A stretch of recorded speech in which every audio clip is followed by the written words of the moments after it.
ओम गुरुर्ब्रह्मा गुरुर्विष्णु गुरुर्देवो महेश्वर गुरु साक्षात परब्रह्म तस्मै श्री गुरुवे नमः। नमस्कार, मैं हूं आचार्य विक्रमादित्य और आज हम आपके समक्ष उपस्थित हैं हमारे चैनल आचार्य वाणी के माध्यम से कर्क राशि वालों के लिए बृहस्पति का अस्त होना कैसा रहेगा। देखिए, ग्रह का अस्त होना तो किसी प्रकार भी ठीक नहीं है और बृहस्पति जैसे ज्ञान के जो देवता हैं, ज्ञान के गुरु हैं, देव गुरु हैं, वो अस्त हो जाए तो ऐसे में आपकी राशि के अनुसार से तो 12 वर्ष बाद आपके बड़े महत्वपूर्ण लाभ वाले भाव में बृहस्पति का पदार्पण हुआ था 1 मई को।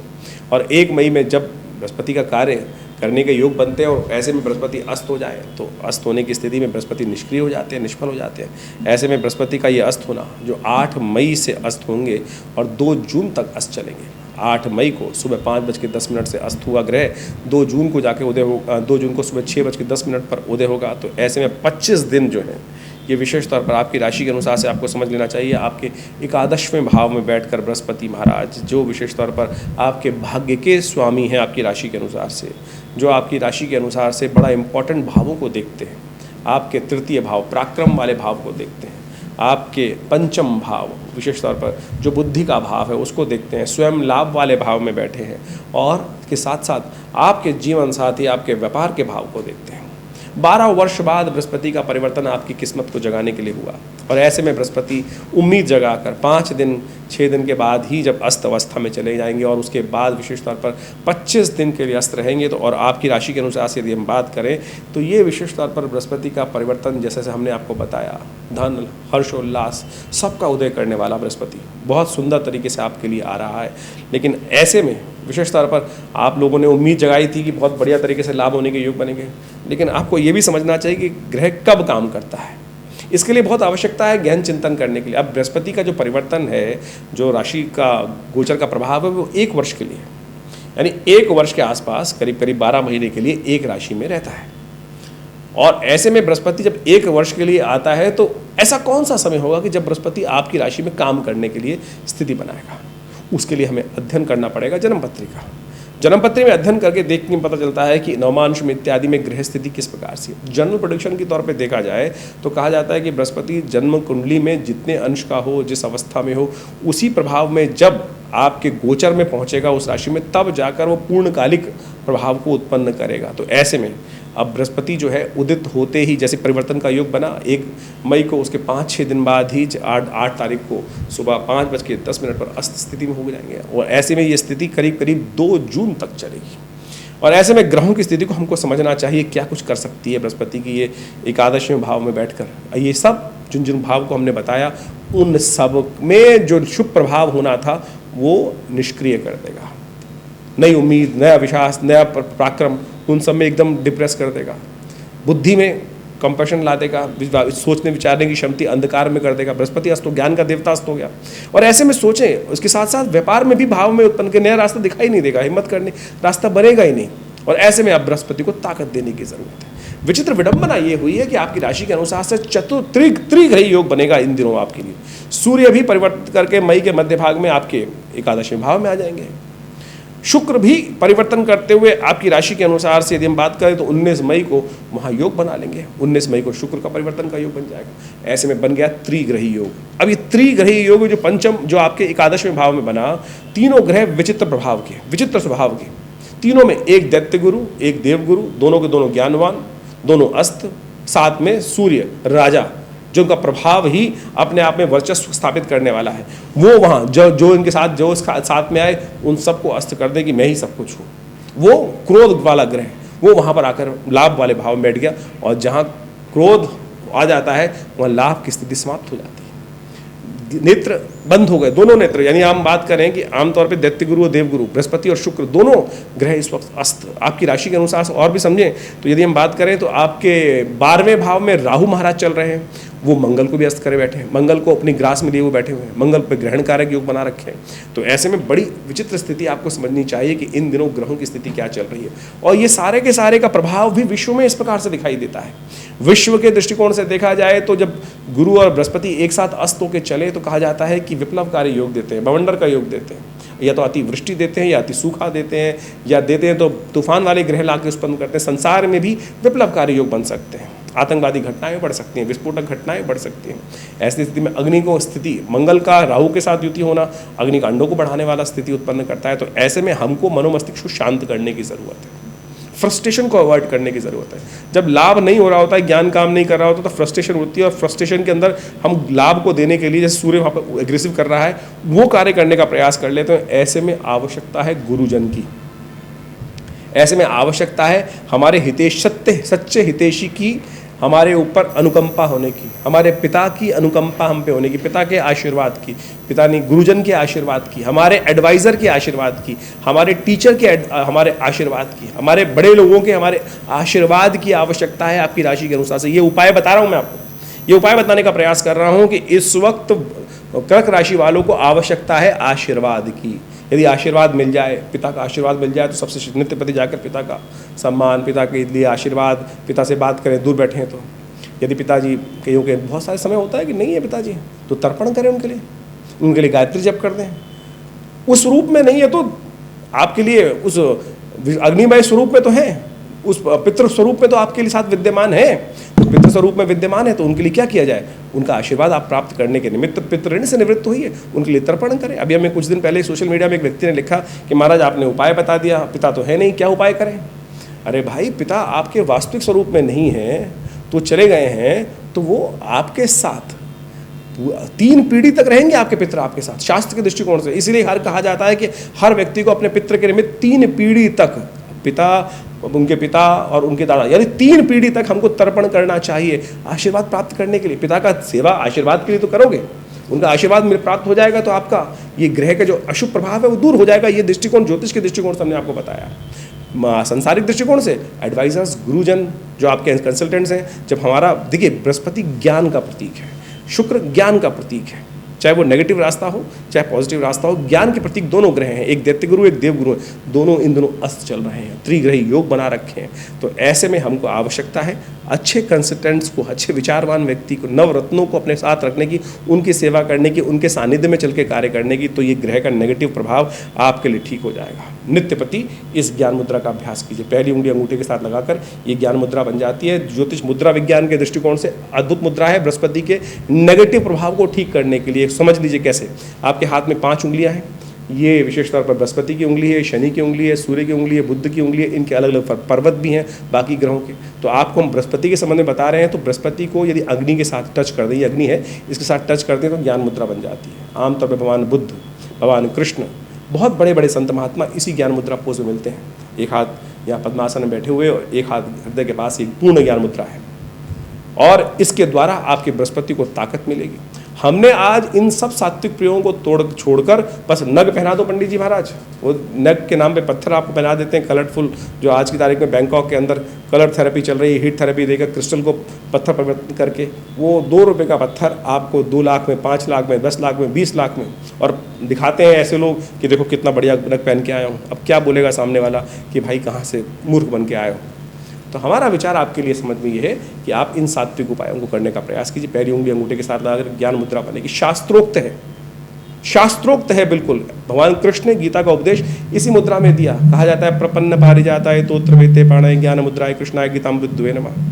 गीता गायत्री की मुद्राएं करते हुए इस मुद्रा का प्रदर्शन करने की इससे है कि अंगुष्ठेन तर्जनी प्रदर्शन, ये जो स्पर्श करने से ज्ञान मुद्रा बन जाती है और ये अद्भुत है, आपके लिए कल्याण करने वाली है। तो इस उपाय को कर लेंगे तो हमारा दृष्टिकोण है कि बहुत सुंदर तरीके से आपके लिए परिवर्तन का योग बन जाएगा। ग्रहजन जो आपके लिए जिन जिन दृष्टिकोण से नेगेटिव प्रभाव कर रहे हैं, पॉजिटिव प्रभाव करने के लिए 25 दिन का ग्रहों का अशुभ अवस्था का योग है। इसको ठीक करने के लिए उपाय आपको करना चाहिए, गहन चिंतन करना चाहिए। हमने अपने अनुभव से आपके समक्ष ये सारी बातें रखी हैं, आशा करते हैं इनको समझेंगे और लाभ लेंगे। हमने ज्योतिष दृष्टिकोण से इन सब चीज़ों को अध्ययन बहुत लंबे समय तक किया और बहुत महत्वपूर्ण जानकारियाँ समय समय पर हम भी आश्चर्यचकित हो जाते हैं कि कैसे ज्योतिष के दृष्टिकोण से ये पूर्वाभास हो जाता है और कैसे ये ज्योतिष की गणनाएँ जो हैं वो आपके भविष्य के बारे में बहुत सारी चीज़ें सटीक रूप से बता देती हैं। एक व्यक्ति, मुझे याद है, मैं बहुत छोटा था, पिताजी के साथ ज्योतिष का अध्ययन करने का अवसर मिलता था। हमारे पास एक बहुत मूर्धन्य देश के व्यक्ति, बड़े व्यक्ति, जो किसी बहुत बड़े उपराष्ट्रपति के, भारत के उपराष्ट्रपति के पीए थे, वो जन्मपत्री दिखाने आए पिताजी के पास और बड़े परेशान थे उन दिनों बड़े परेशान थे। जन्मपत्री जब दिखाई उन्होंने तो कहा, जब जन्मपत्री देखी तो उन्होंने एक सीधा सीधा प्रश्न किया कि मेरी उम्र कितनी है आचार्य जी, ये बताएं। तो पिताजी ने जन्मपत्री देखी, मैं वहीं बैठा हुआ था, मुझे बहुत छोटा था, ज्योतिष सीखता था, याद अभी भी है, वैसी घटनाक्रम थी। और जब जन्मपत्री देखी उनकी, तो उनकी जन्मपत्री में एक विशेष प्रकार का योग था। उन्होंने कहा कि मुझे ज्योतिषी ने बताया है कि मेरी मृत्यु इस दिन होती दिखाई दे रही है, मैं बड़ा परेशान हूँ, क्या जीवन का अंतिम समय आ गया है। पिताजी ने भी जन्मपत्री देखी और जन्मपत्री मुझे भी समझाया उस विषय को। तो जब हमने जन्मपत्री देखी तो उसके अंदर एक ग्रह जिसके कारण से वो मृत्यु का योग बन रहा था, वो विशेष तौर पे अवस्था, किस अवस्था में था वो हमने देखा नहीं। जैसे अभी हम बृहस्पति के बारे में बता रहे हैं कि उदित अवस्था में है, अस्त अवस्था में है, और या विशेष तौर पर सुप्तादि अवस्था में, जागृत अवस्था में, वृद्धादि अवस्था में। तो वो जो ग्रह था विशेष तौर पर उनका स्वप्न अवस्था में था।